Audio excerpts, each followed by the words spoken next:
I know you did this, and we've heard a little bit about it. Jakeem Grant, they're working with him on making sure that he can carry the ball in both arms. Let's get to that. And I think people are overlooking Grant as a wide receiver. I think fans are. I'm not going to lie to you and tell you I watch Dolphins games religiously. I'm intrigued by him as a guy that you throw in there into the mix in the receiving corps.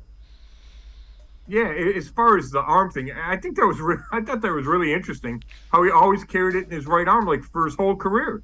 And Mike Pfeiffer noticed that, the special teams coordinator, and said, "Hey, we're going to have to go the other way, just because it's not only does it protect the ball when you're going to your left, you can use that right arm as a stiff arm." And so now he's using it. When he doesn't do it, he does push-ups. He said he's probably done 50 push-ups because of that.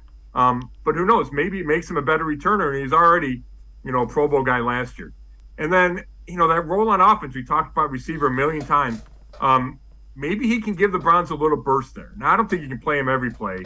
But, he's had to take a bunch of reps at receiver with Bell and Schwartz and Woods and Javon Wims being out for a good chunk of camp.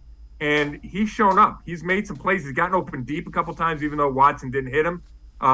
He made a catch of a bullet Watson pass over the middle. So I think there is reason to think that he can be a spark, not, and run some of the gadget stuff, the end arounds, the jet sweep mode, that action that frees up some things in the running game, but can also be a legitimate threat as a receiver to, maybe catch 2 or 3 balls a game.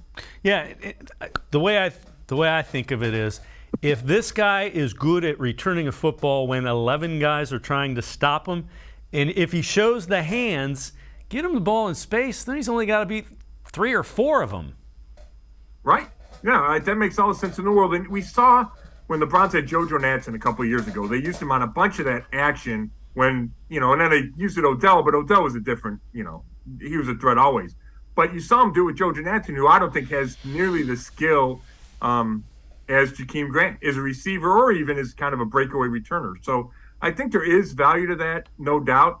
And, yeah, you could see that bubble screen get, more bubble screens. The Browns didn't run a ton of those in the last couple of years, but depending on who's playing quarterback, maybe you can add that to the offense, and then you spread everybody out for the inside handoffs to Nick Chubb and Kareem Hunt. Yeah, there's a lot that you can do with the pieces that they have offensively.